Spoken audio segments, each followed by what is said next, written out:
Good evening, folks. This is The Weird Part, and I am your host, Vincent Treewell.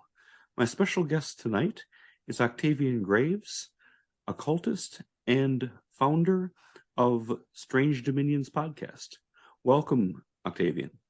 Thank you so much for having me. Excited to be here. Yes, you have a very unique podcast, at least as far as I'm familiar with. You are a practicing, well, you're a magician, and you're interested in magic and its different forms. I guess before we really get started, I'd like to go back before you began Strange Dominions and just kind of start at a little earlier phase of your life. How did you become interested in the paranormal and the unexplained and the things we talk about? It's a good question. The best way I can describe it is that I was given free reign as a child of my interests. I was never like, my parents didn't guide me or anything like that. And it's just a completely natural draw for me, the dark and strange and unusual. I mean, I can remember being 5 years old reading the Scary Stories to Tell in the Dark books from the library, and my grandmother used to show me Edward Gorey cartoons, which are extremely morbid at a very, very early age. Is he the guy that wrote? Some of his work appeared in Playboy, but it's not sexual. It's like it's sometimes pretty scary, and like people get eaten up by monsters and stuff. Yeah, absolutely. Okay, yes, and I'm familiar with his work, and his most famous one is the Ghastly Crumb Tinies, which is an alphabet book, but it's like A is for Adam eaten by bears, B is for Basil, killed in some horrific way. It's just children dying by the by the letter.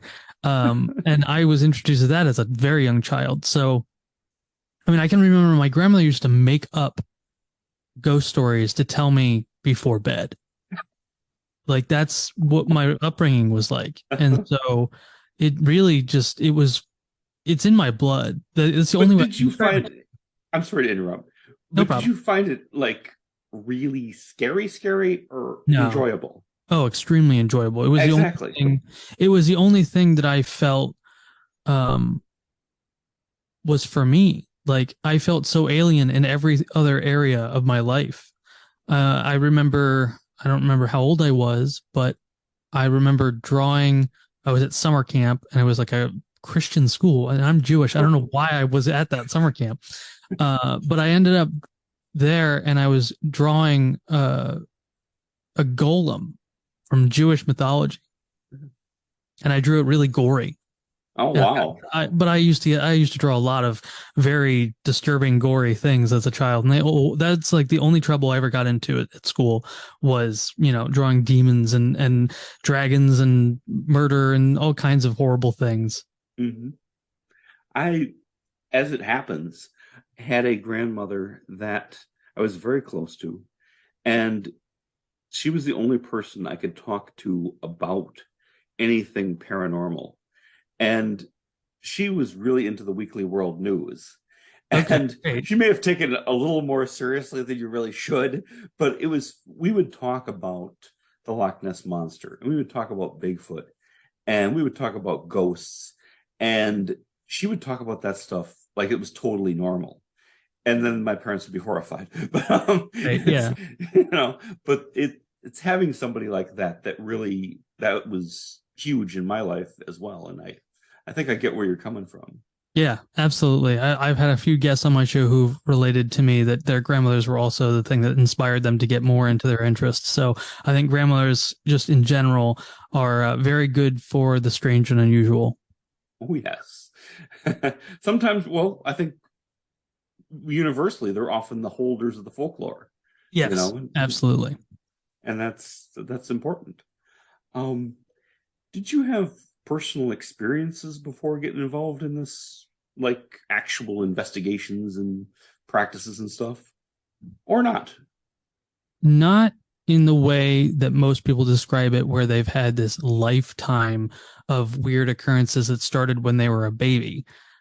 My weird stuff happened when I went out looking for it. So when I was 15, I was in New Orleans, or no, I was in Memphis, Tennessee with my father because we both love like old Delta acoustic blues. And so we took a road Which is trip. beautiful, by the way. Oh, Yeah. yeah, absolutely. And so we started in Memphis and went down to New Orleans, following Route 61, which is like the blues highway. We were on a ghost hunt there in Memphis, and I got an EVP on my Wow. phone like on a ghost tour. Um, and then nothing really happened much after that. Um, I've had a few possible cryptid encounters around, I'd say, between 2017 and 2019. And yeah, that there's more, but it's very, very minor. It's very minute. It's very, very peripheral for me. It Mhm. was never a super direct experience. Mhm. And so you were going out in the woods and looking for this, but at a fairly young age. Oh yeah. I can remember being a kid and going out looking for dragons and fairies and ghouls and goblins and things like that in the woods outside of my townhouse. And the woods are very, very small, but that need to find something else, something other, has been with me for a very long time. And part of the reason why I started the podcast and another reason why I got into magic was because I felt like, okay, I would like more weird stuff to happen to me. It's obviously not going to happen on its own. So I need to go out and find it, and I need a way to bring it to me. And I felt like magic was the best way to do that because that's mostly what you're interacting with is things that we would call the paranormal. Yes. I know that early on in your podcast, you talked about using the techniques of magic to kind of, and I'm not that knowledgeable in this field, so I may mangle this, but to kind of like summon paranormal entities. Yes, and that is still something that I seek to do. Very much so. I believe that the I don't see anything different between what people experience during magic rituals and what people experience in the woods or in haunted houses and things like that. The only difference is the nature of the encounters, whereas one is very purposeful and one is very accidental.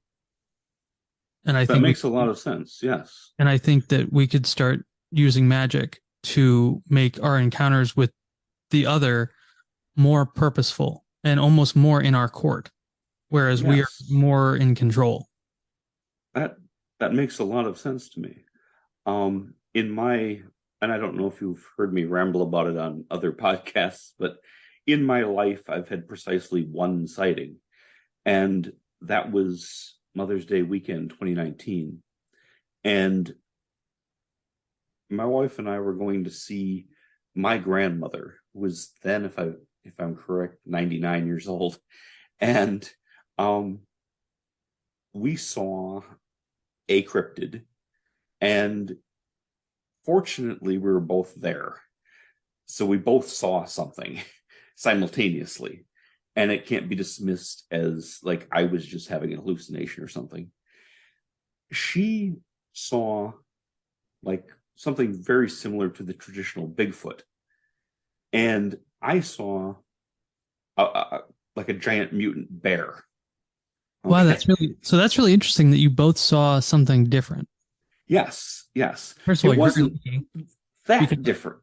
right, What, but it, but it was, I mean, we both saw something huge, and we saw it.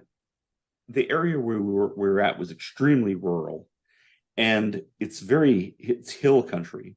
So the farmers plant the bottom of the hill with corn, and they leave the top woods because it's just too steep. And what we saw was this big beast come flying out of the running. You know, it's not flying, but it's hauling ass out of the cornfield go about the 100-yard open area and disappear into the woods. And we both saw that it was struggling to hop up the steep hill. And there is no non-paranormal explanation for that. We were both people that grew up in a farm environment. We know what a pig looks like. We know what a bull looks like. We know that this was not that. And Well, the what's bear, really interesting about go ahead, that is the fact that a lot of people, when they see Bigfoot, it looks like the Bigfoot can effortlessly run up mountains and run up all these like incredible obstacles that we as people could never do easily. It would take us a lot of work to get up these certain rock cliffs and things like that. So that's a very interesting aspect to your sighting because that's not very common.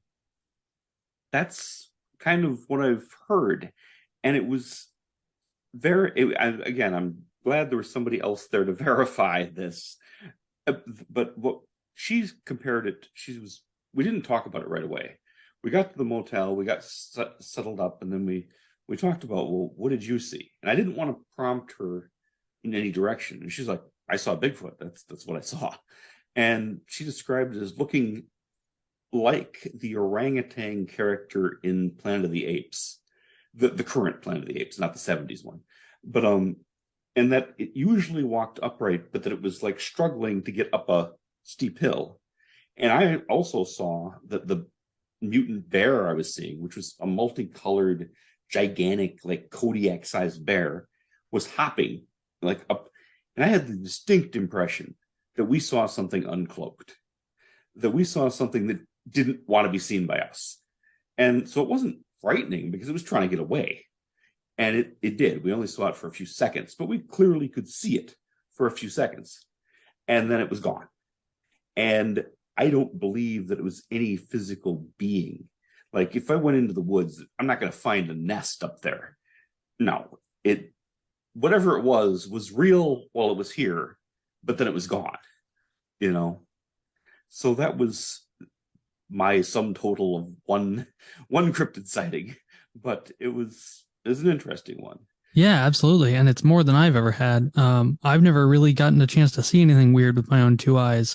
I've even been, like I told you before we started recording, I caught that EVP on my phone as a teenager in Memphis, Tennessee. I didn't see anything that entire time. I just got the audio. And when I've been out in the woods looking for phenomena, I've had plenty of audio. I've heard things, but I try and shine a light on it, and there's nothing there. And that is what it is. But maybe, well, it depends what you bring to it. I was going to say that could be more disturbing than actually seeing something. Just that, invisible presence can be weird on its own. Oh, yeah, absolutely. I think that, yeah, and it's kind of a theory that I've had for a while now because I've experimented with psychedelics and I've had some pretty profound life-changing experiences on it. And I've noticed when I listen to other people talk about their psychedelic experiences and the effects it had on them, whether it be good or bad, this seems to be a very similar effect when people see paranormal things.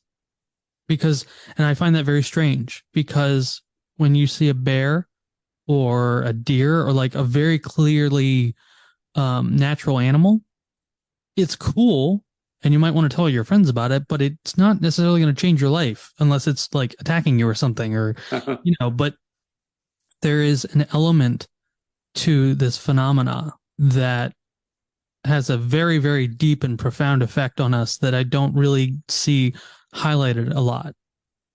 Absolutely. Well, I think, and if I may just theorize here, I think there are two kinds of experiences of the paranormal that are very different. That there are, like what I experienced, I feel was accidental. That we just came upon this thing. It wasn't trying to send us a message. It was trying to disappear. And we just happened to catch it for a few seconds. I think that happens. I also think that things reach out to present us something that we need to hear or see. And that is intentional it's not accidental. It is intentional on their part. Yes, I absolutely agree with that. Yes, and I love your whole idea about using magical techniques to access paranormal experiences. That makes a lot of sense to me. And Thank you. I appreciate that. oh yeah, some of the things you've said about, using magical protection might make it a lot better experience and put you in a, I don't want, position of control sounds, very, fascist or something, but Yeah, and I don't like using that term. The only reason I ever say that is because I'm trying to illustrate a very specific point about the about changing the role that we play in these encounters and Mhm. making it more equal. Yes, I really, yes, really want people to start experiencing these things on their own terms. And I yes. absolutely think it's doable. That I that makes a lot of sense to me. I think you're on a really interesting track. You know, it's two different, it's two different things when you're in a dark alley and you're approached by a very clear someone with very clear ill intent. And it's another thing when you go to that alley on purpose to meet someone with that would normally have ill intent but you have a job that you want done and they're the only ones that can do it for you. You know, not saying that people should go out looking for criminals to do jobs for them, but I'm simply just trying to illustrate the change in dynamic that I believe is Oh, necessary for us to progress through this field. oh, I think I totally understand you because I'm a licensed attorney. And so I've sat across the table many times with people. Some of them, a couple were actually evil people. Okay. So others were maybe not evil, but certainly were criminals. I mean, they had a criminal record and had done some things, including sometimes some violent things. But I'm their lawyer. So it wasn't, they weren't going to rob me, Right. Yeah. and I'm there to work with them and they do their part, which is, pay me, and I do my part, which is defend them. And that, Yeah, absolutely. That's so cool that you're a licensed attorney and you're also into the paranormal. You oh, don't let really me get to tell see a you, lot of people in these sort of official roles dabbling in this kind of thing. I mean, my practice is limited, but I have practiced full time for a period of years. And before that, I was in law enforcement for 14 years. So I've also interacted with people who, were sometimes some genuinely bad guys. I guarded two serial killers, but the arrangement, I was not in any fear of them. They were under control in the way the system worked. And we weren't screaming at each other. 99% of the time things went smoothly. And that's I saw a lot of parallels with what you were talking about with ceremonial magic. Yes, absolutely. And I think I know that I don't know if you're going to ask me this, but just to illustrate another point, the biggest difference that I see in what I call old magic and new magic, and what I mean by that is magic that is sourced in stuff that is pre 1800s, and then magic that is sourced in stuff after 1800s. There is a very clear protocol to get the results you want. Whereas newer magic, it's much more open ended, it's much more nebulous. It's very just do whatever you want. And if you want it enough, it'll happen. It doesn't work like that with ceremonial magic. It doesn't matter how much you want it. There are rules to follow. And if you Oh, don't follow the rules, you're not going to get what you want. it's very different. And I guess before we get too far along, we should kind of break down when when someone says magic, they're covering a ton of ground. And I mean, you're in ceremonial magic, but there's folk magic, chaos magic. Left hand path versus right hand path, Yes. diasporic systems. Yeah. many different things. Are they all part of one larger whole, or are they some pretty different paths? This is very much a depends on who you ask. But since you're asking me, I will tell you that just in my own opinion and from what I've seen, they they are very different. They people have tried to mix them together to varying degrees of effect, but I think they genuinely are two different groups. That that makes sense. Yes, because I know what you've talked about is from the medieval and somewhat later grimoires, but as you said, stopping about 1800, um, which is quite a while back, and going back into how would you far back would you say the 1500s, These 14? this is the really cool thing about ceremonial magic and grimoire magic is that the methods in these grimoires you can trace them back to ancient Egypt, and you could probably go back even further. It may not look super similar, but you can still see ties in what the Assyrians were doing and the Akkadians and all throughout Mesopotamia. You can absolutely see where the foundation for a lot of these practices reach back a long, long time. And I think to me, that's what I like about it so much is that there is such a clear lineage of building on this practice, but the a lot of the protocols are still the same. You're still doing the same things. You still have to do the same things to get what you want. And I think that gives it a lot of validity. And I'm not trying to say, I only care about it because it's old. It's not that at No, all. no, no. Mm-hmm. But But some people feel that way. Some people think that people who are into ceremonial magic only care about it because it's old, and because it's old, that's the only thing that gives it validity. And I don't believe that at all. I think that the thing that gives it validity is that it is very pragmatic, it's very practical, and it's very um not scheduled, but there's just a very clear instructional aspect to it. I guess that there's kind of a question that is obvious. I want to make sure I spell it out what I actually mean. A lot of, from what I've, just read and listened to about ceremonial magic, there's a very Judeo-Christian cosmology to it. And like a lot of times it seems like you're calling upon the Judeo-Christian God, or at least that system, that worldview, to command demons to do stuff.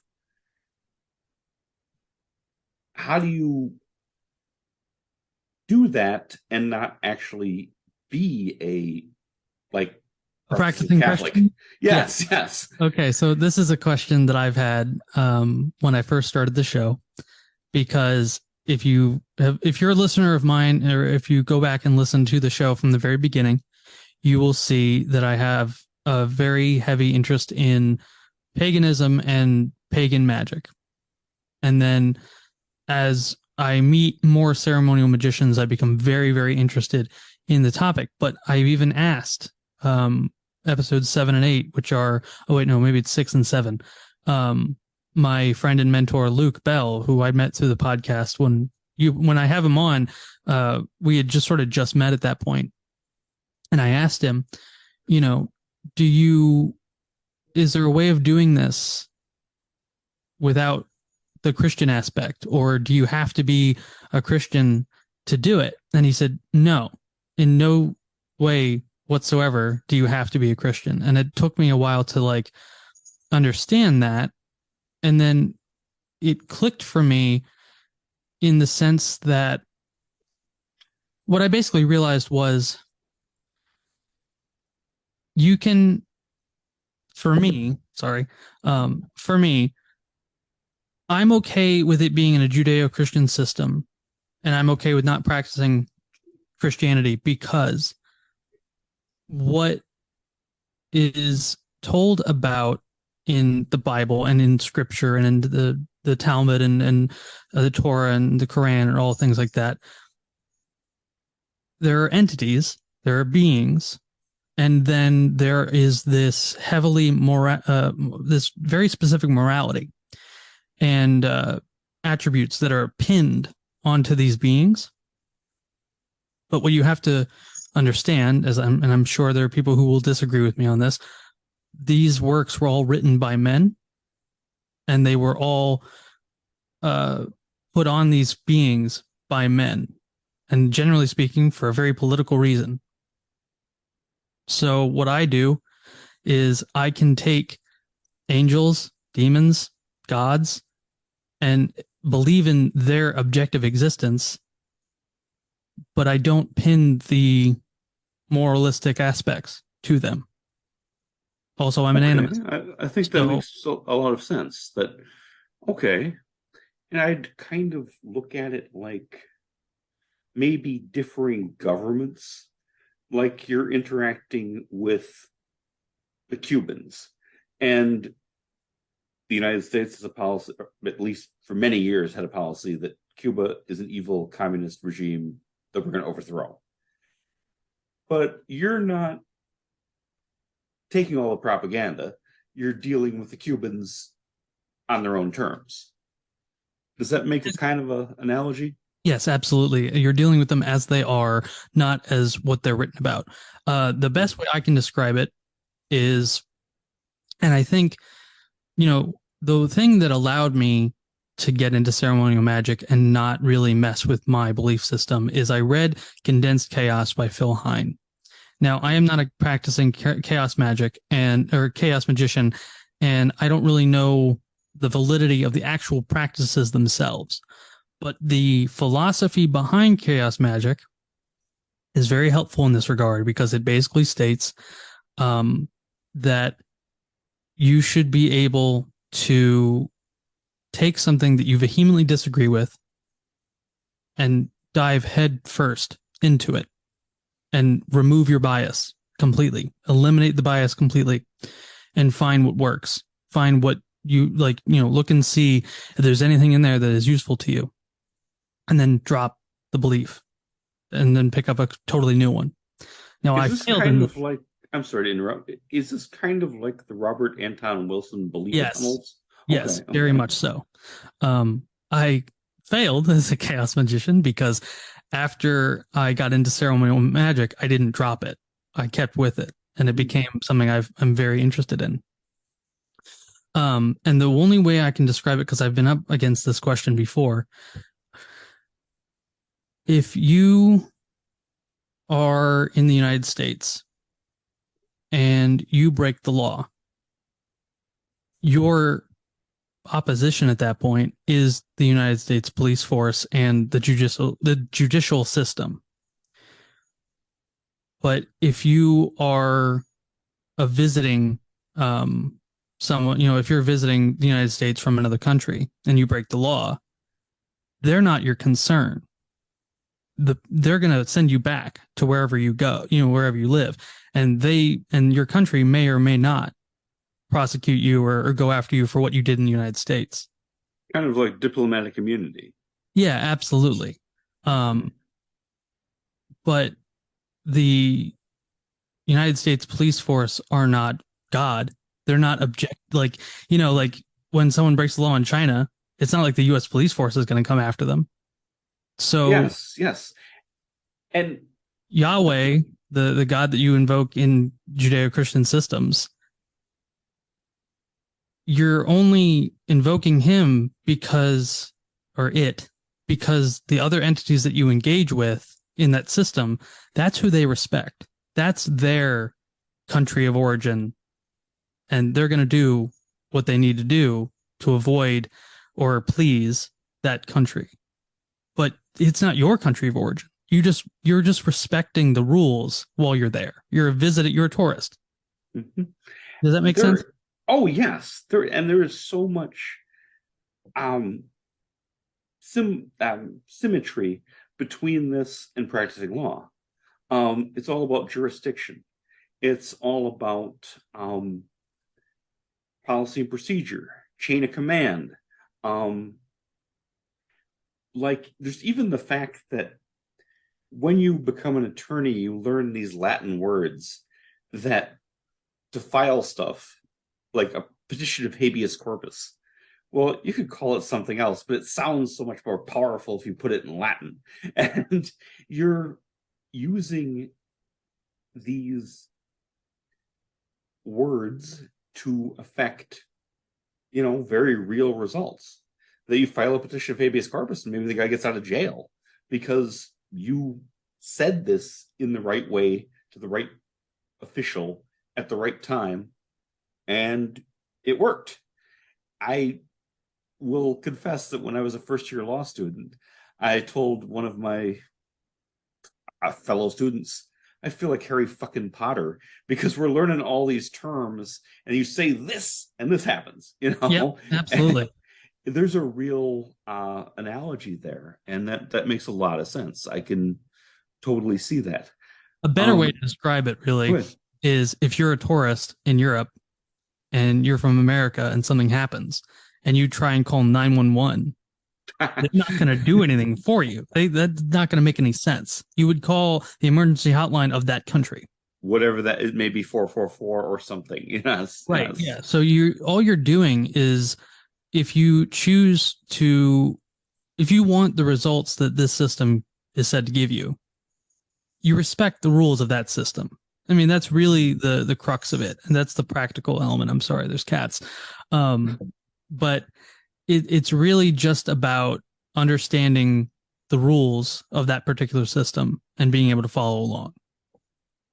That makes a lot of sense. And you don't have to believe in anything. And that's the other thing that makes, in my opinion, old world magic a lot more viable for people like me is that I come from a very secular background.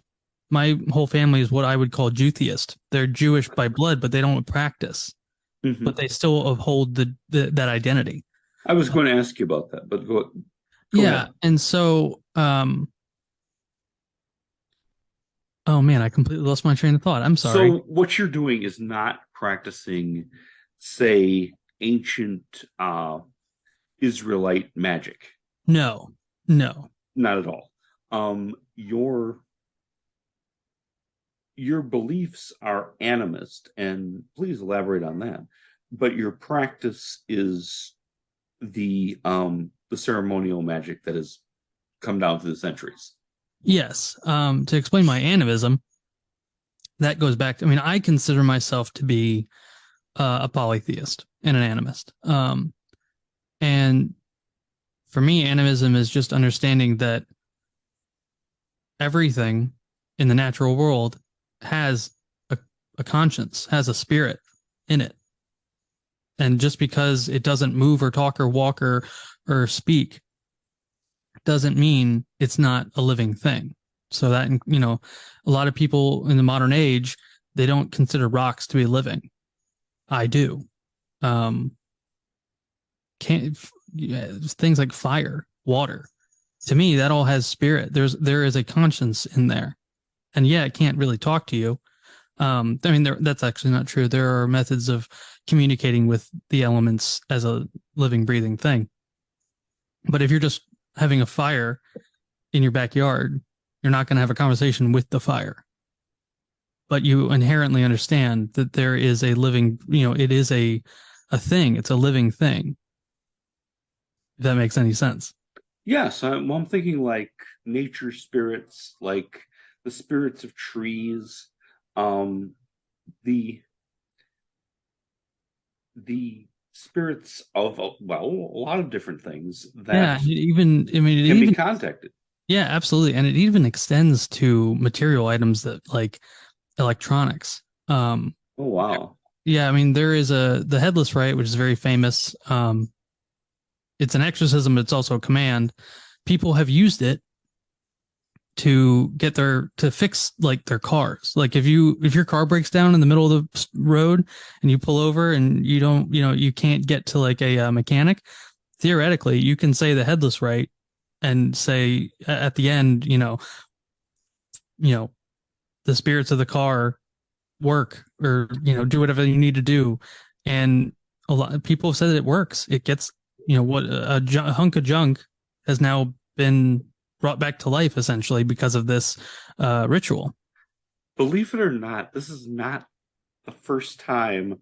It's probably like the second time, but it's not the first time I've actually heard that belief about like manufactured objects. It's easier to believe that like a river has a spirit than Right. like Yeah. my refrigerator has a spirit.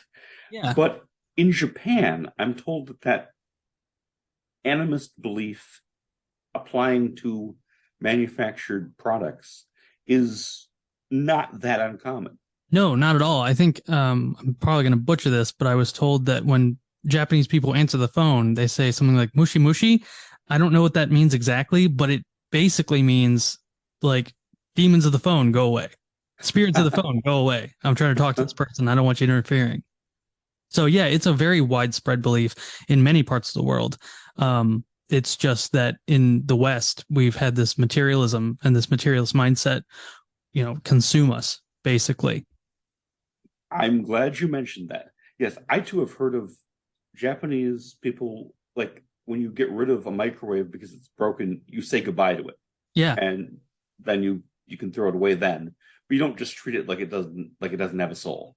And the And thing is, like, Westerners practice this unknowingly. Like, if your computer doesn't work, like, how many times have you heard people like kick and hit their computer and be like, "All right, work," and they'll talk to it, and sometimes it'll work. Sometimes it'll just, it does what it needs to do.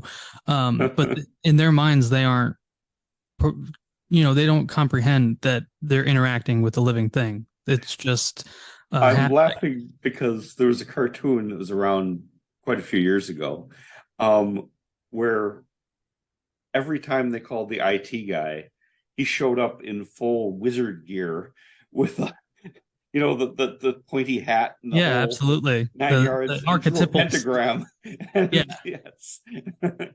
But you bring up the materialist reductionist, there's nothing here but matter and energy and empty space.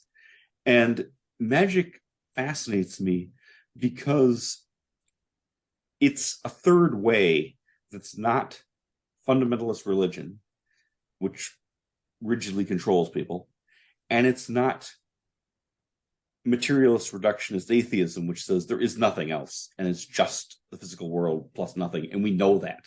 And that Right. could be Yeah. just as ideological, like somebody like Christopher Hitchens, who was completely certain we don't have a soul. Well, you don't know that, dude. There's no way in hell you can Yeah. know that, you know.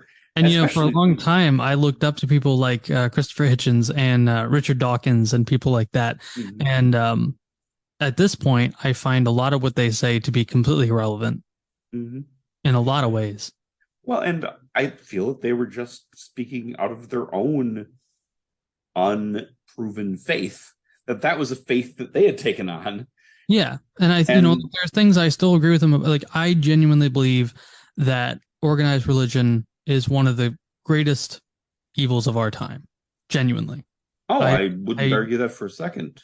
and I have a But lot of problems with both, with Judaism, Christianity, and Islam. But yes, it I mean, doesn't stop currently me. there's officials in Iran blaming a drought on women not wearing the hijab, Right? and they Yeah. believe that. And these are people like at the top levels of power. That's crazy, and it's repeated in all of the monotheistic faiths, and sometimes other ones. And yes, it's a disaster in general for humanity. Um, but they could be just as doctrinaire in the materialist atheist side, you know. And the Soviets were terrible with that type of stuff, Oh and yeah. used it to dehumanize people because they're just walking and talking meat anyway. So the hell with them, you know. Magic to me is inherently anti-authoritarian. Yeah. Now, It is. I good. I thanks for the confirmation. That's the impression I got. Now, within the subculture and within orders, there can be a lot of ego and a lot of I am the grand, whatever of whatever. But the whole concept seems inherently anti-authoritarian because it undercuts both church and state, and everybody kind of does it on their own. That's the impression that I get. Yes, and I feel very much the same way. And it seems to draw a lot of, and I don't mean it in a political way, but in a kind of a personal, like spiritual way. It seems to draw a lot of anarchists. I feel like everybody I know who's into it is more or less an anarchist. Yeah, I would definitely agree with that because I think there's a lot of reasons why that is. But aside from the technical definition, which I follow, which is magic is the practice of interacting, petitioning, and charging incorporeal entities with a task for them to do. Outside of that, magic, in my opinion, is regaining personal autonomy. It's giving the individual the power instead of a corporation, a government, some larger body. That makes a lot of sense. You can only do it yourself. You can't, go through the proper channels because the proper channels have to be created by you. So yeah, that makes a lot of sense to me. And I realize this is an ongoing project, but what would you say about doing something like summoning Bigfoot? How would you go about that through ceremonial magic? So the way that I would, believe it could be done is first you need to make contact with an already identified spirit. And that spirit should, and you can look in all the grimoires, there are certain spirits that have knowledge of everything earthly, celestial, they know it all. Basically, past, future, past, present, future, all of it. And so in my thinking, now this isn't verified, this is completely my own theory.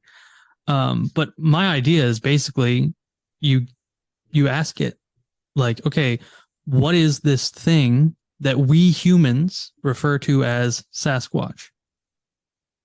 And hopefully it can tell you whether or not it's a flesh and blood animal, a spirit, something in between. And then you say, okay, can you give me a method of contacting it? Can you give me a name? Can you give me a ritual that I can use to bring it to me on my own terms? And it says, yes, okay, I will teach this to you. You then take that information and you go try it out in the field. And if you're lucky, it'll work right away. And all of a sudden, a Bigfoot comes walking through the woods into whatever area you have for it, and you can communicate with it. If not, if it doesn't work, then you go back to that original spirit and say, listen, I did what you said. It didn't work. Give me the lowdown on why it didn't work. What did I do wrong? Or give me a new method that will work. And it should be work. And this is the key. And this is something that I want to do is I want it to work for everyone. Because sometimes spirits will give you methods that will only work for you, for the individual asking. And that's cool for some things, but I think I would like it to be accessible for everyone that wants to do it. So that's how I would go about it. Now, that'd be awesome. Yeah, absolutely. Now, see, the problem is, I think a lot of people, when they listen to podcasts, they expect the guest to have, knowledge, like prior knowledge of this stuff and experience. And I don't.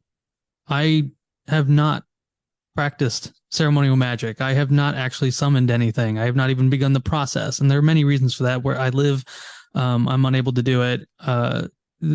It's a lot. And it's something I'm working towards.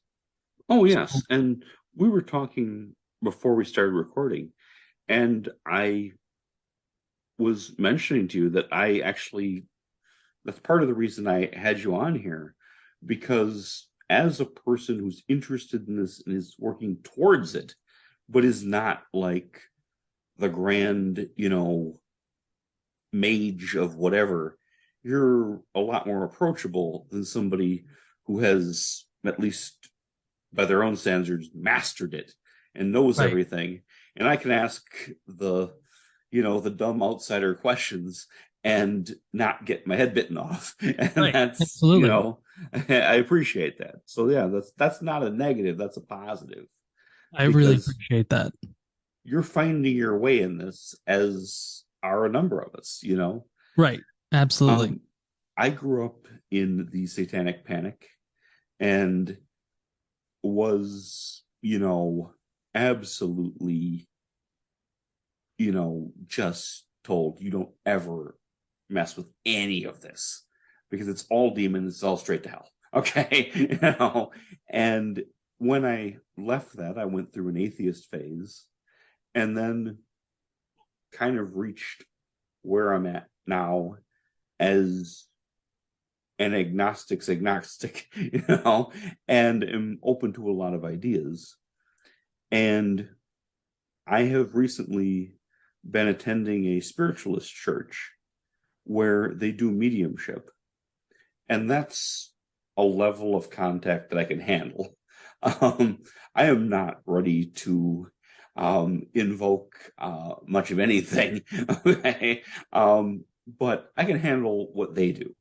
And I've also received a couple tarot readings, which were incredibly dead on. And we were just like really impressive, Yeah, you know. tarot. When I did not experiment with tarot until this year or last year, 2022, and I was really blown away with how accurate it is and how little I had to connect anything myself. Does that make Oh, sense? yes. I didn't have to, squint real hard to make it fit my life. It was exactly what was going on in my life. Yeah, And same here. by somebody who didn't know me well enough to do that, intentionally. Oh yeah. In fact, I want to give her the proper shout out. Ashley Hilt did one for me. And man, that was right on. That totally was how things are. And so it's very impressive. So yes, I guess there's a if you go back to the history of UFOs, there's a lot of UFO contactees that were involved in either spiritualism or something similar there too, involving reaching out to spirits. And then they had UFO experiences. And that seems like it would work through ceremonial magic as well. I absolutely agree with you. Now, I don't know a lot about UFOs. In the realm of paranormal, my um it's not really expertise, but what I have been mostly invested in is uh spirits, ghosts, and cryptids. I have an interest in UFOs, but I have not really dug too much into the lore of UFOs. But I don't see them as little gray men in big metal spaceships. I think they are very much a metaphysical entity. And I absolutely believe that ceremonial magic can be used to contact those forms of entities just as they can ghosts or cryptids. Yes, and that is something that I think will show results in the future. Um, it's fascinating to me that the nine, when I say the nine, does that ring a bell? Only because I listened to a an episode of Where Did the Road Go about it, but I know nothing else outside of that. Okay. Well, as I've read, which was based on a book by Peter Levenda and other things that I've kind of dug into, back in the 50s, a group of very blue blood, big wig, rich families, people did a New Year's Eve seance and were contacted by a group of 9 entities that said they were not exactly beings, but more like principles, but that they were ancient Egyptian gods. And that these were not, how can I put it? These were not marginalized people. These were 1%ers who, like, I may or may not, I believe one of the people there was a former vice president. These are connected people, and they were contacted by the 9. And then later, people have had continuing encounters with these beings, for lack of a better word, who claim to be ancient Egyptian gods. Uri Geller was involved. And I know that he faked some stuff on TV, but I also know that the US government and the Israeli government took him really seriously. And there seems to be a connection between the 9 and UFOs, and they spoke through a seance. And those intersections really fascinate me. And I think that that's far from gone, and there's going to be more of that coming out in the future. I absolutely agree with you. I think we haven't even touched the surface of using these kind of esoteric methods to contact these kind of entities. That leads me to a question. Can spirits lie to you and lead you around in self-defeating ways? Yes, they absolutely can. And this becomes an area of contention for many magicians of different systems. The new magic systems would say that binding a spirit is inherently wrong, it's evil. And to me, this shows a lack of understanding of what the term binding actually means. You are a lawyer, so you'll know that when you are bound to a contract, chains do not shoot up out of the ground and grab you on the arms and keep you there restrained. It just means that when you are presented with a contract and you sign it, you are now obligated, usually legally, to fulfill that contract. Precisely. So, I loved listening to, I think, who was it that you were talking with? One of your fairly recent guests, Jason Miller. And you were discussing that very topic. And ding, it was like, yeah, binding just means the contract is binding. Absolutely. Everybody lays out, it serves both sides. Absolutely. It's not like I'm putting you in a chokehold. It's just, we're all laying out our terms. You're going to do this for me. I'm going to do this for you. And as long as you do your part, I'll do my part. And we all live happily ever after. It's not, exactly.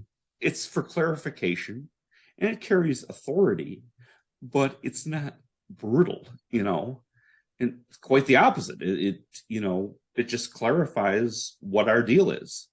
Absolutely. And so when we say we are binding a spirit, that just means that we are creating a contract for them to do what we want and ensure that they are not going to lie to us or do anything that could hurt us or go against what it is we want. So my mentor, Luke, has always said, you never ask anything of a spirit without them signing that contract. Nothing. Because if you do, there is nothing stopping them from burning down your house, killing your pets, causing you to have a deathly illness, because spirits can and will do that. they are to be treated more like wild animals than they are people. And a lot of people don't like that. A lot of people say, well, they're just like people. They're not.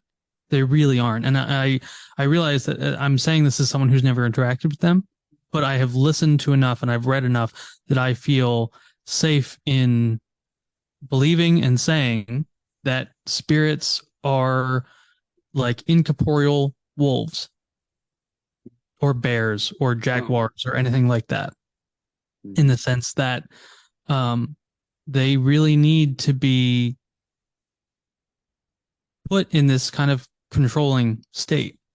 They need Now, to understand that they have a job to do and they're going to do that and they're not going to do anything that could possibly hurt you or yours. now, when you say spirits in this context, are you talking about the goetic Yeah. demons? So what I will differentiate this for everyone listening. When I say spirit, I mean a entity that was never human, that never had a corporeal body to begin with. When I talk about the human dead, I will usually say ghosts or shades. Those are my classifications for that. So whenever you hear me say spirit, I'm always talking about something that never had a body. Okay, okay. So Because in this that's an important distinction. Right, yeah. And so Because in this case, I am talking about goetic spirits or just the chthonic spirits that the grimoires deal with. But I also believe that now there are certain entities that cannot be bound. So celestial angelic entities cannot be bound because they have free will. The Fae cannot be bound. There are nature spirits that can be bound and should be because they too will cause a lot of havoc if you ask them to do something and they're not bound to it by contract. Mhm.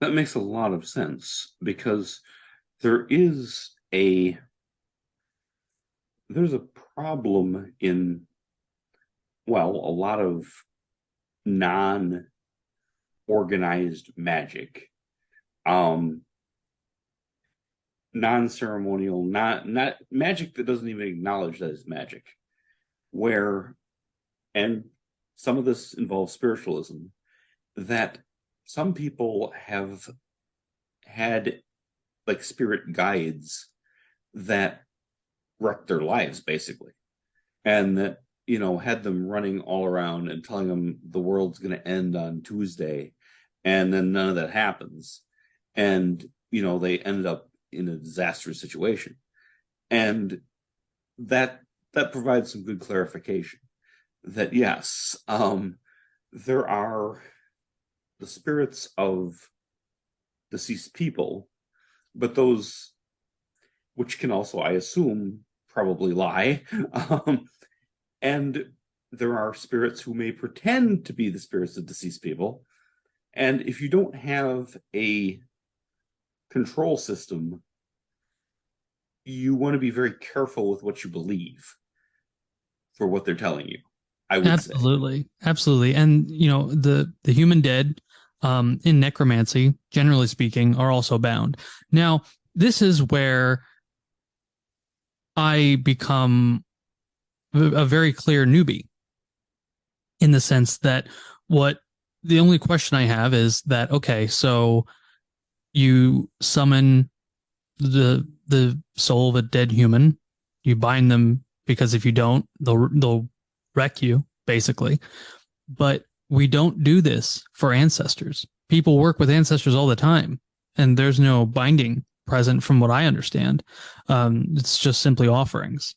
And I Yes, don't that's usually um hear about ancestors ruining people's lives. So the question there is, why are some dead people allowed to be bound and why are some not? And why do some need to be bound and why do some not? And I don't have the answer for that. I would love it if someone did. But yeah, so this is where me being a non ceremonial magic practitioner can both come in handy to listeners and be of detriment to listeners because they're going to sometimes look to me for these answers. And I'm in the same boat they are. I am not anywhere above them. no, no, fully understood. Same here. Um it's just something to be aware of that don't, well, Emanuel Swedenborg spoke extensively with spiritual entities that identified themselves as angels, identified themselves in a lot of ways, and told him all sorts of things, including that they came from other planets, which was fascinating. But he also warned that just don't take anything a spirit says at face value. Now, he was not a ceremonial magician, so he was not binding them. He was more of an experiencer, I would basically say. But he was very clear that they may tell you all sorts of things that are not true and just kind of run you around in circles. And don't let them do that. Take that with a grain of salt. If it helps you, great. If it doesn't, set it aside, because they can and will lie constantly. And that was his advice. My mentor Luke once told me he had a theory that because spirits are outside of our timeline and exist outside of our dimension, they most likely can see multiple timelines, multiple dimensions, multiple not universes, but like, no, I get you, like a multiverse. Yes, like, exactly. They have a view of that and they see that all simultaneously. So it's very possible that there are spirits that just want to lie to you because of a malicious reason. There's another possibility that they're lying to you is not necessarily them trying to mess with you. It's that they can't necessarily differentiate all of the realities that they're seeing simultaneously. So when you bind them to this reality, then it becomes clear to them and they can tell you the truth for this reality. And so they may not even be lying, because the thing that they told you with them not being bound could absolutely be the truth in reality C. But we're not in reality Z, we're in reality A. You see what I mean? oh, yes. And Yeah. I've never heard it explained that way, but that makes a ton of sense. Yeah. That if you're outside of time and you may want to go back and like warn people, hey, we're going to have a nuclear war in 1979. And that because in one reality we did, and you're trying to prevent this terrible thing, and you're sincere, but you're in the wrong timeline that didn't happen. And so it looks like you're just a flake, but that may not be the case. And go ahead. Well, you could extend that logic to gods, in particular Yahweh, when you say, like, my son has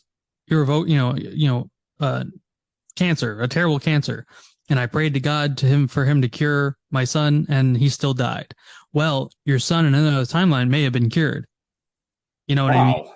Yeah, yes. The prayer may have been answered, just not on this plane. Wow.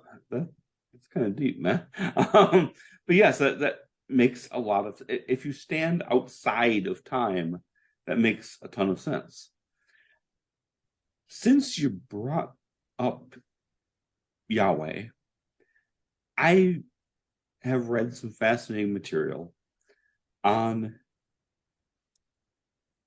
the Jewish belief systems before they became monotheists. And one book was A Brief History of God, and the other was, and I'm blanking on the author's name, the other was When God Had a Wife. And to the extent that you care to, if you could comment on how Judaism and Christianity that eventually kind of came out of it are super monotheistic, but the ancient Israelite people weren't.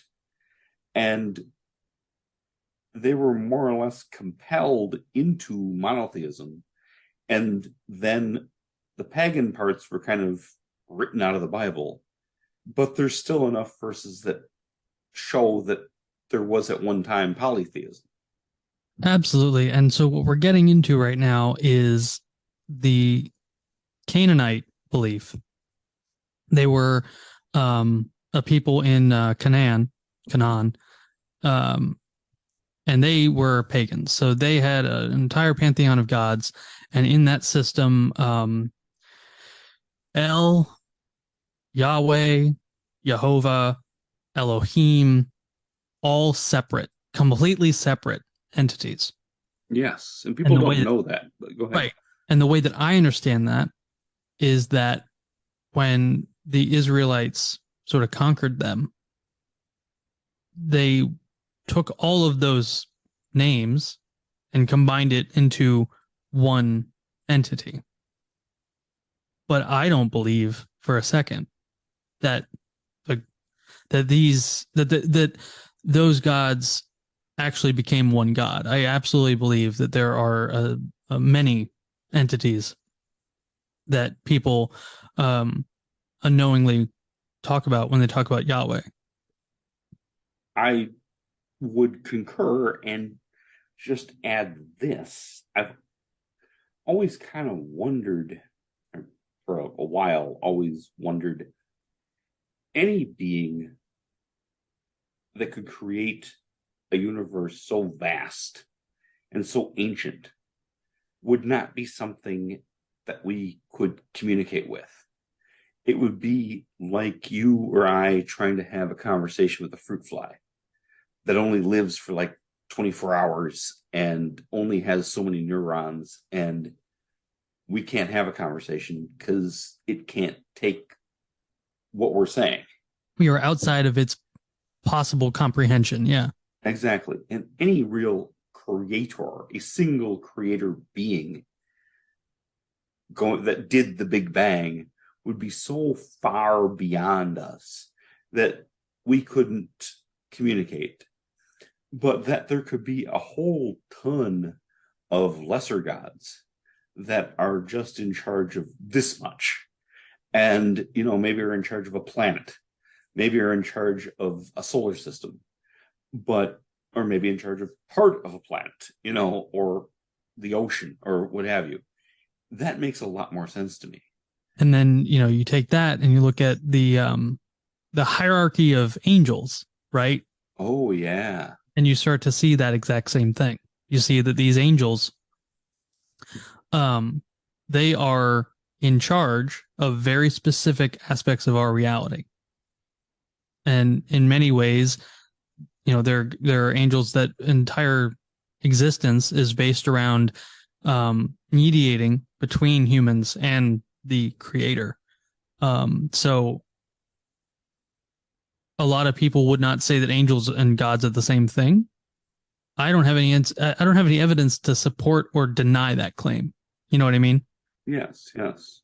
So I definitely agree with you. And I think that there's a lot of systems that reflect that, even though they don't necessarily claim to. Yes. And I would understand, and I'm not advocating this, I'm an agnostic, but I would understand if Yahweh was the God of this earth or this solar system, but not of the entire universe. And that the kingdom might be smaller than what is described because people didn't really know there was anything beyond the earth, the sun, and the moon, and thought that like the sun was like 2 miles away. If it's very small, then that all make the idea of a personal God who imposes commandments and who curses cities and demands specific sacrifices. That all makes sense if the scale is fairly small. If you're talking, go ahead. Oh no, go ahead. Sorry. If you're talking about the creator of the entire universe, that doesn't make any sense. Okay, and it seems like there would be beings that might portray themselves or be interpreted as being the creator, but they're just in charge of this area. And that makes a lot of sense to me. And you can bring that back to what we were talking about with like states and countries and things like that. If you were never introduced to like a regular map and you were given from birth a map where the only country is the United States, and you were not told about other countries, you were not told about other leaders or anything like that, it would be completely logical for you to believe that the president of the United States was the controller of the world, because the only thing in that world is your country. That makes a lot of sense. I can't tell you, I'm embarrassed to tell you how old I was before I found out that New York City wasn't the biggest city in the world, but was dwarfed by Mexico City and many others. And that it was just so big. It wasn't the biggest city in the world. Right, absolutely. Because America's not the world. But if you watch TV, you might think it was. Mm-hmm. That makes a lot of sense. Do you have any interest in Gnosticism? Yes, I do. I am not a practicing Gnostic and I don't know a lot about it, but I do have an interest in it, yes. I guess this is something that has been on my mind just for a while, that the story of Adam and Eve in the Garden of Eden and the serpent seems to me to be read most frequently at a very superficial level, and that maybe the serpent's not the bad guy.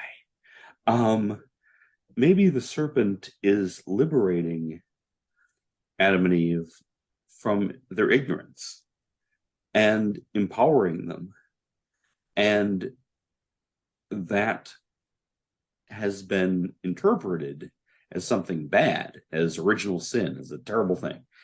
But maybe that is a description of us going from being animals to being human and being elevated and having our own free will and our own intelligence, and that the serpent is really, the bringer of knowledge. That makes sense to me. Absolutely. And you can look at the way it's written in these texts and see a parallel to that, and how the systems that uphold that idea act, if that makes sense. So in Catholicism, there's just questions you're not allowed to ask, right? In any world religion, there's questions that you just shouldn't be asking. And that I'll be honest, I've never read the Bible.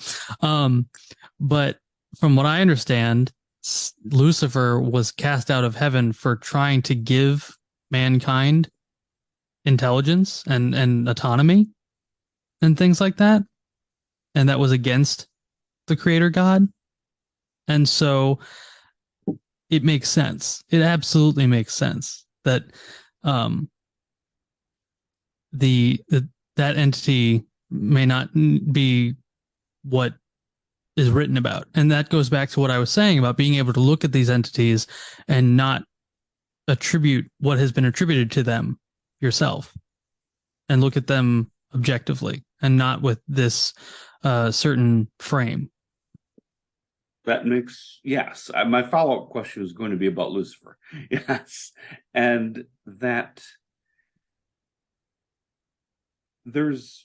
you're getting one side of a story, and you're getting a story that was written by people, and you're getting a story that was written by people who had a certain political and power and financial reason to want things to be a certain way. And that may not reflect reality. And, there's always the desire for men to control women, for older men to control younger men, for there to be a pyramid of power and a small few to be at the top of that. And Absolutely. and if you look at the serpent making Adam and Eve conscious, that doesn't seem like an evil thing. That seems like a good thing, good for them. And, but that's very bad. You're not supposed to know this stuff. Well, Right. Yeah. why should we not know this stuff if it's good? If it's real, why shouldn't we know it? And there's a lot of, in all organized religions, there's a lot of don't look over here. You're supposed to put on blinders. And one of the big blinders you're supposed to put on is you don't talk to the dead, except under very special circumstances, and we'll tell you what those are. And you don't talk to anything that's non-corporeal. And to do so is a death penalty offense in both ancient Israel and in both medieval Europe. Being a witch, a conjurer, is a death penalty crime. Well, is that really about some good purpose, or is it just about controlling all the power resides with the priesthood? Absolutely. Yeah. I don't think that they have our best interests in mind, even though they say they do. And I Just out of think curiosity, have you read any of the old grimoires? I can't say that I have. That is one Okay, area so I mean, they're not the most easy to access. yeah, no, that's true. The interesting thing about the cosmology of the grimoires is that even though, yes, it is a Judeo-Christian system, it does break from the Bible in a few points, specifically when it comes to hell and how it works and things like that. In the grimoire system, hell is not controlled by a single entity. It is controlled by a triumvirate, and that differs from grimoire to grimoire as far as which spirit is in that triumvirate, but generally it goes Lucifer, Satan, and Beelzebub. Sometimes Astaroth, but usually Beelzebub. And I'm trying to think which one it is. I think it's the Book of Oberon. It's where you see the book basically tell you Satan cannot be contacted because of how deep he is in hell. There's no way for it to access you or you access it. Lucifer is much more accessible, and so is Beelzebub. But Satan is way too too deep for us to get in touch with in any meaningful way. Wow, because that's so different than what you see in a lot of Christian expectations of exorcisms and things like that. And it's always struck me that, and even in the popular culture, but I literally know people who have done exorcisms and stuff. And it's always been like, come on, man, that's not the actual Satan coming all the way from hell to like bang on the side of your house. That's ridiculous. That's a lower minor demon at best. The one thing that I realized as I was getting into ceremonial magic was if you look at the process of summoning a demon or a chthonic spirit, I prefer that to demon because that's a corrupted word. It's completely lost its meaning for me, at least. It's so hard to get them here. It's really hard. And yet everything weird that goes on is demons are responsible for it. They don't want to be here at all. They hate it. It's very uncomfortable for them. It's almost like us being dragged underwater and expected to stay there for days. We can't be there for more than a few minutes. And so yes, this there's a real divergence. Everything is demons thing. There's so many systems that show you that that's categorically untrue. It's a big scare tactic. And yes, but I certainly know a ton of people who, in the fundamentalist Christian world, believe there's a demon behind every bush. And if you've seen Bigfoot, if you've seen a UFO, if you've seen, a frog of abnormal size, they're probably a demon. And if you get on a Ouija board, it's all demons. And I'm like, but the And if that people were true, ceremonial magicians would be in heaven. If there were demons around every corner, it would make their jobs so much easier. and that's what really gave me an insight that I frankly found very comforting, that the people who want to talk to demons have to jump through 99 hoops to do that. They have to be at the right place, under the right moon, under the right hour, and You can't have eat the meat right for 9 days. gear. You can't have sex for 9 days. You got to pray multiple times a day for 9 days. Yes. Jesus. Yes. I can't think of a harder entity to contact. Yes, it's And really difficult. and the other thing to keep in mind is like you don't have to be a demon to have ill intent. You know what I mean? Oh, no. A forest spirit could be very, very dangerous. That doesn't make them a demon. It doesn't also make them evil. How many times do we get? I mean, you can listen to Sasquatch Chronicles, and the entire show is made of people more or less being attacked by Bigfoot. Mm-hmm. That doesn't make Bigfoot a demon in no sense of the word. Mm-hmm.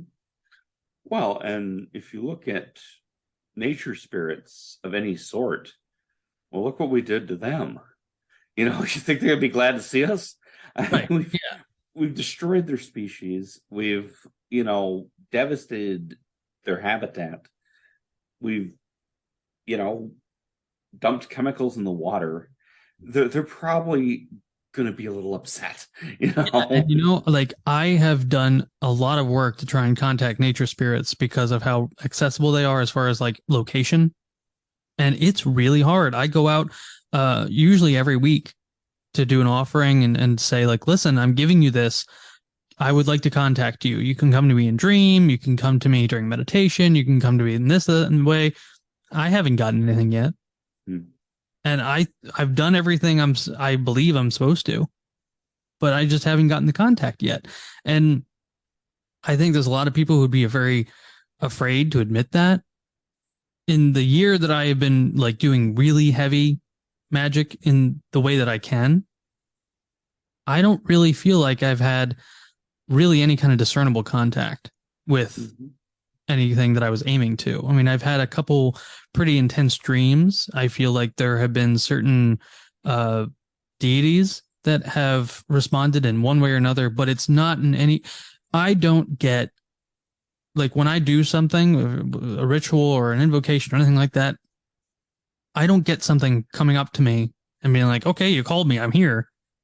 Like it doesn't, I'm not saying it doesn't work like that because it does, but I can tell you that I have been doing magic for a year and I really haven't gotten that much results. Like I have gotten practical results when I ask for stuff, but as far as like contact goes, I don't live in a haunted house. I'm not getting, weird things out of the corner of my eye, anything like that. And it's really frustrating. I can tell you firsthand, it's very frustrating. And so and that's one thing that I hope people understand is that because I'm a layman, I have the same issues that other people do. I am not above it.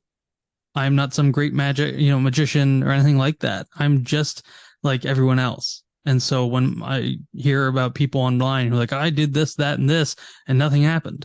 I get it, man. It sucks. Mm-hmm. And you were one of your episodes, I was binge listening, and you were talking about somebody who did a fairly significant ritual and did it by the book, and nothing, just absolutely crickets, nothing happened, and left the circle in tears because he felt so defeated. Yeah, that was a story that was related to me by Frater Ashton Chassan, who's a magician and author. And he was describing the very first time he tried to evoke a spirit. He did everything, and he is super traditional, more traditional than most people. And he didn't get anything. Mm-hmm. And I guess why would you say that happens? And I hate to put you on the spot because I don't know why. Oh, no, you're maybe fine. you don't either. No, it's a good question. It's a good question, and it's one that I ask all the time. I don't know why it happens. Because of how long the process is in the preparatory stage, it's hard to remember all of it. Hmm. And so I would not be surprised if most people gets one or two things wrong and it completely flubs up the entire operation. And then the challenge is you got to go back and you got to look at every single thing you did really meticulously and figure out what you did wrong. Hmm. And it's really frustrating. Oh, I believe Now, that. Yes. what what I kind of did was basically my mentor was teaching me ceremonial magic in the process of me actually doing it. But he has been called away for work and things like that, and he lives in Canada.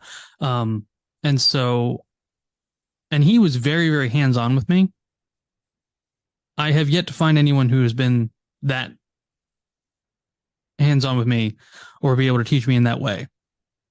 And so what I basically did was I was like, okay, well, I'm gonna have to put a pin in the ceremonial magic stuff and try and find something else that's a little bit more accessible as far as spirit contact. And so I looked into traditional witchcraft.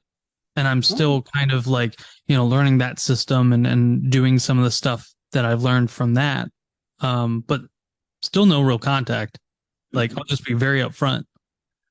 That was going to be one of my upcoming questions is the difference between traditional witchcraft, Gardnerian Wicca, and ceremonial magic. So Because they there's kind not of a, get lumped together, but they're not the same things at all. no, not at all. And I can't say a whole lot because I've never practiced Wicca and I'm in the very early stages of both ceremonial magic and traditional witchcraft. But even though there's a lot of differences between ceremonial magic and traditional witchcraft, they're closer together than traditional witchcraft is from Wicca.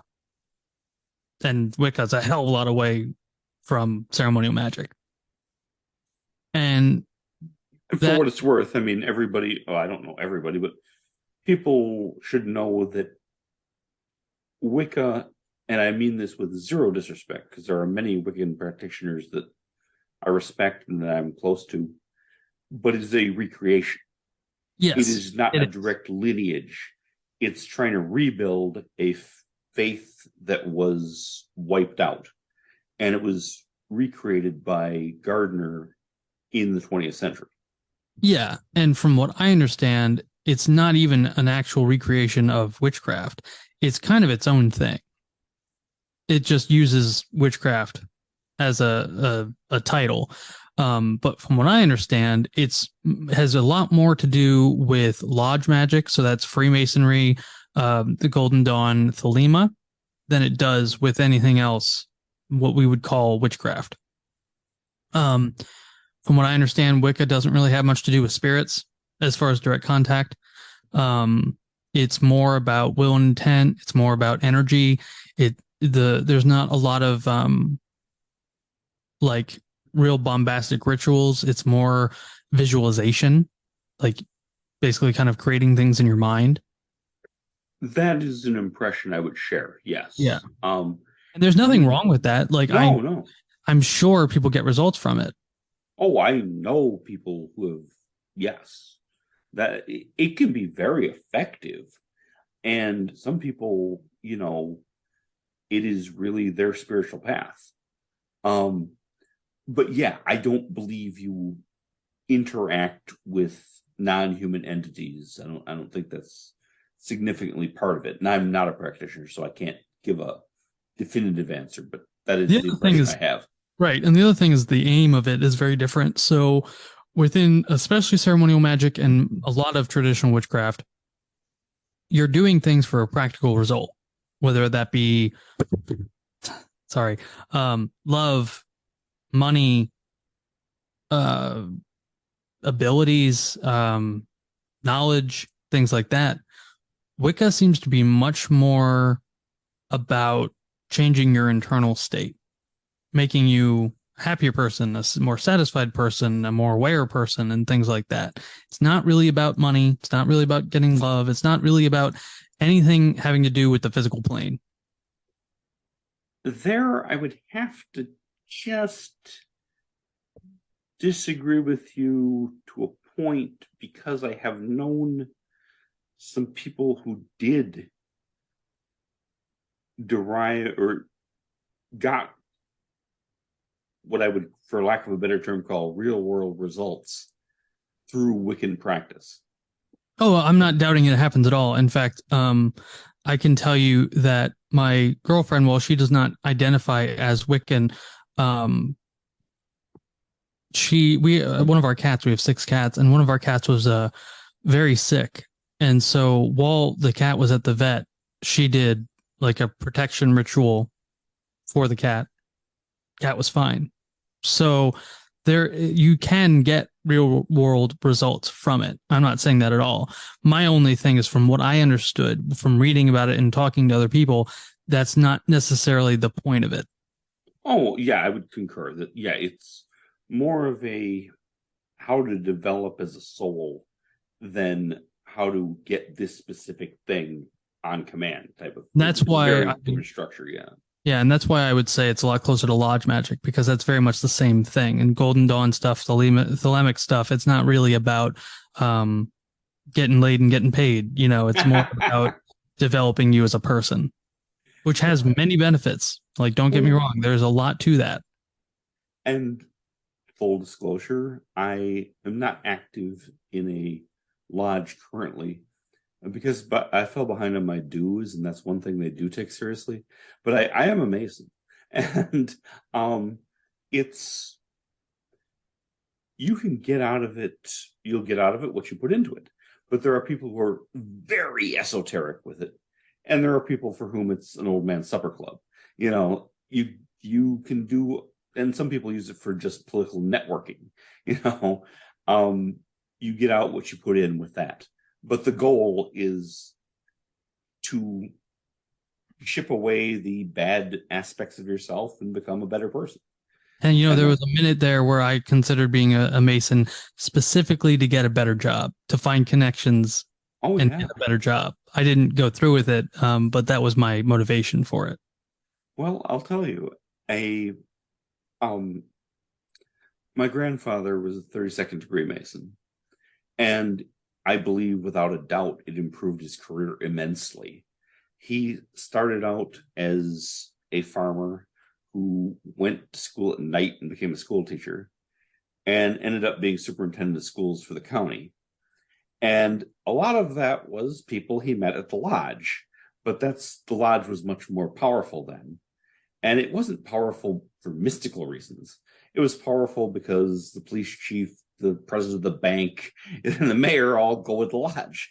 Right. A So lot if of you go to the powerful people lodge, involved. yes, exactly. You rub elbows with people that can help you out, and that happened. But that was like the 30s, 40s, and 50s. It's not so much today. Um, I joined it out of curiosity, and at some point, I started missing a few meetings, and the guy who helped me get initiated said, "What did you think this was, man? Like National Treasure with Nick Cage?" I said, "Well, yeah, I kind of did think that." He's like, "Well, yeah, I'm sorry to disappoint, but we are what we are." I was expecting a little bit more than what actually happened, I but can definitely understand that.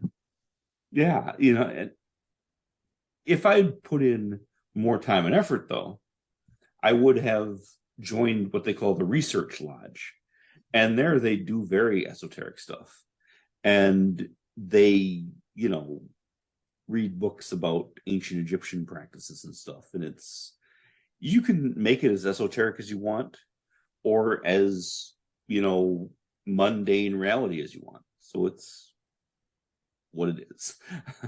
I Let me just ask you one off the side topic question. Yeah, go for it. You've got six cats. Yes. Everybody I know who describes himself as a witch is an animal person and has Yeah. multiple pets. And that just can't be a coincidence. Like every single one. And it's cool. That's very nice. But the witch I knew best, she is recently departed like last year. Very good lady.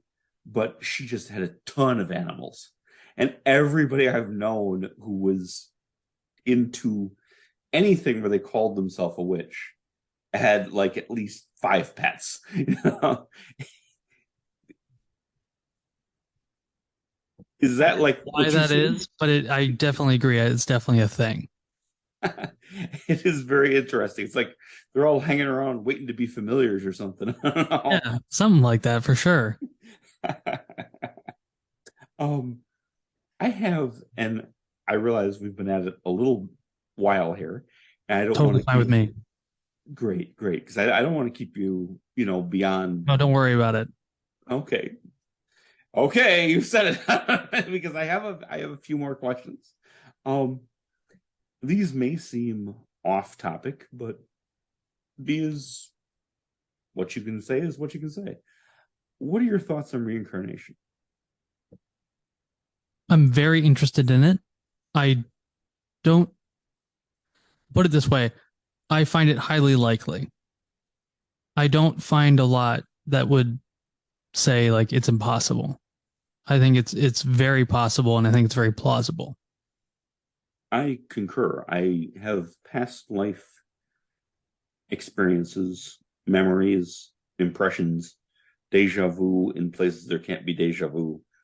Some of the most intense experiences I've ever had, and there aren't very many, but there's a couple, definitely point to past lives.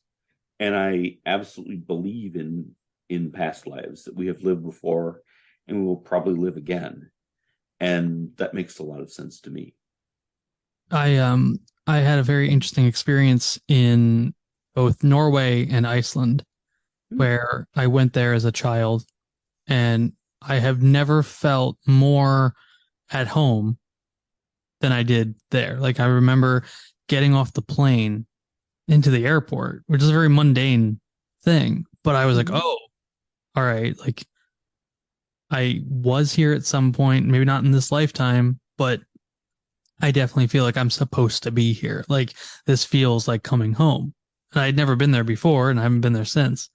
But yeah, I definitely know that's my way of relating to that is there have been times, mostly those two times, there have been like maybe one or two other times outside of Europe, but when I went to the Scandinavian countries, I felt very much like that was where I was supposed to be. That makes a lot of sense. That parallels the experiences that I've had, which were just this very strong belief that I had lived before, that I had probably been in the American South, and that I had died in World War II. And I can't prove any of that, but at some level, it just felt incredibly strong that that's what happened. And then there were 100 little deja vus and memories that aren't really memories that all supported that kind of story, you know. So yeah, that's been my experience as well.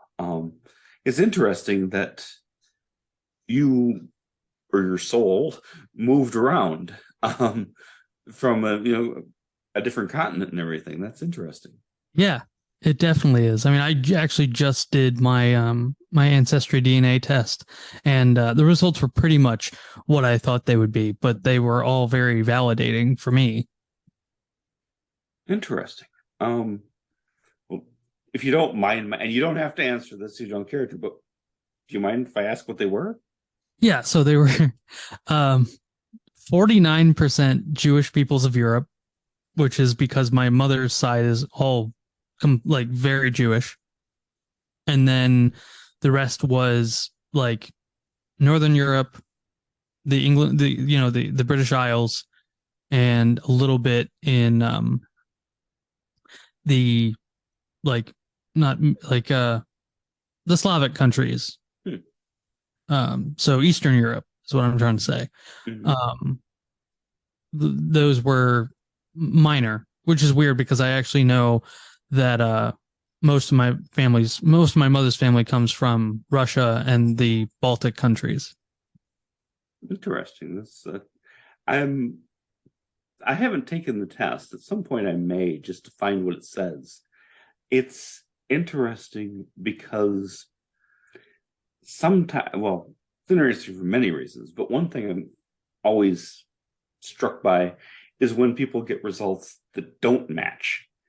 That there's a couple of guys who do a podcast called Monster Fuzz from Oh Ireland. yeah, I know Monster Oh, Fuzz. yeah, you Yeah. know about them. And they're Irish. I mean, they live in fucking Ireland, and they've Yeah. lived there as long as anybody can find out. But at least one of them did a DNA test and did not come back as Irish. So so that happened to me because my grandmother's family, her father's part of the family came straight from the Isle of Man and Oh, wow. from the Isle of Man. Now, the Isle of Man was conquered by Vikings. So, mainly Norwegian and Danish. And so my side of that part of the family, well, they were from the Isle of Man.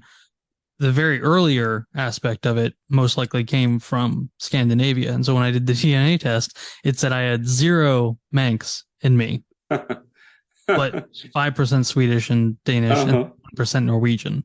So I assume that it was trying to say like, okay, we're talking about a very, very early aspect of your DNA, not anything modern or middle modern.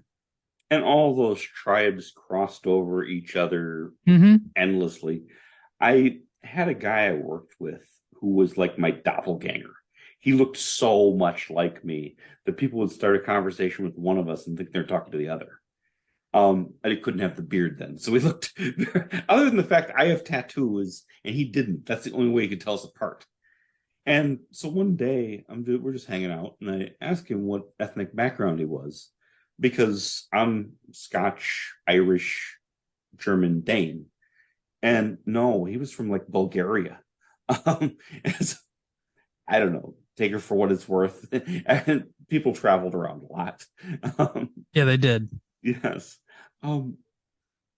While I have you available, you mentioned that the Fae could not be bound. Have you had any Fae encounters? No, I'd like to, but no, unfortunately, no. And that might be. You want to be careful with that, is all I'd say. Oh, Yeah. yeah, I'm well aware of the dangers of working with the Fae, and I was actually just on 60 Degrees of John Keel with Barbara, basically having a conversation with her about the safest way to work with the Fae, and I gained a lot of insight into that. She's a fascinating lady. I have She really is. also spoken with her. And self-described witch has a bunch of pets. Yes. In your works and things, this is probably unlikely, but I do like to ask everybody who I have as a guest. Have you ever had anybody try to shut you down? Like kind of an MIB type of thing. Oh, no, no. I thought you meant like during conversations or anything like that. Oh, no. But like anybody who like maybe came to you and said, don't look into this, just let it go. No. And actually, the only thing even remotely close to that was I received 2 emails by, I presume, a listener. I don't remember their name or anything like that, but they basically were saying, you talk a lot about these things and yet you have no evidence for it. And so you better get evidence for it or stop talking, basically. And then they threatened me, which was really weird. Yeah, that was probably the most surreal experience I've had outside of, the paranormal stuff I've been involved with. That is weird. I ask because a couple of years ago, I was having poltergeist activity in my home. Now, nothing like when I describe it, it's not going to sound impressive at all. Nothing flying around, nothing I could like take a cell phone video of this moving, nothing like that. Mostly disappearing objects that reappeared. And I developed a little very, very mild ritual of in the third person just saying, I'd really appreciate if this was returned. And sometimes I would just go in the other room and say that, and bang, it was there. And in a place where I'd already looked 3 times. It came back. It was given back. And I'd be sure to say, I really appreciate that. That's miraculous that was returned. And that was happening a lot. And at the same time, I started seeing black SUVs around where I lived. And this was all as I was getting more involved with this stuff. And it was it was disturbing, I'll be honest. At one night, I was in my kitchen, and it seemed like there was a black SUV parked across the street, but the street was a 4-lane divided road, but shining right in my kitchen window. And I made this gesture. I didn't have a gun on me, but I made this gesture like bang, and it drove away immediately. And I was like, were you watching me? And why would somebody be watching me? I was like, what's going on? But that happened, and it was very disturbing. And nobody ever, okay, I won't say nobody, because one guy did come to my house. He was not like a man in black with the whole suit and everything, but he was just a guy. And he said, I'm here from the insurance company, and I have to measure your property. And I basically told him to get the hell out of here. And then I called my landlord, and the landlord said, no, he doesn't work for me. He used to work for the insurance company that I have homeowners insurance, but he doesn't work there anymore. So like, who the hell is this dude? What's he doing? It was just strange. Nothing that screams paranormal, but just odd little weird things like that were happening. Yeah, And that is weird. yeah, well, and to fill in the story, and I realize I'm rambling a little bit. I'm going to let you go in a minute here, but my former landlord, without my knowledge at all, we didn't ever talk about this once. He was a member of a paranormal and ghost hunting group.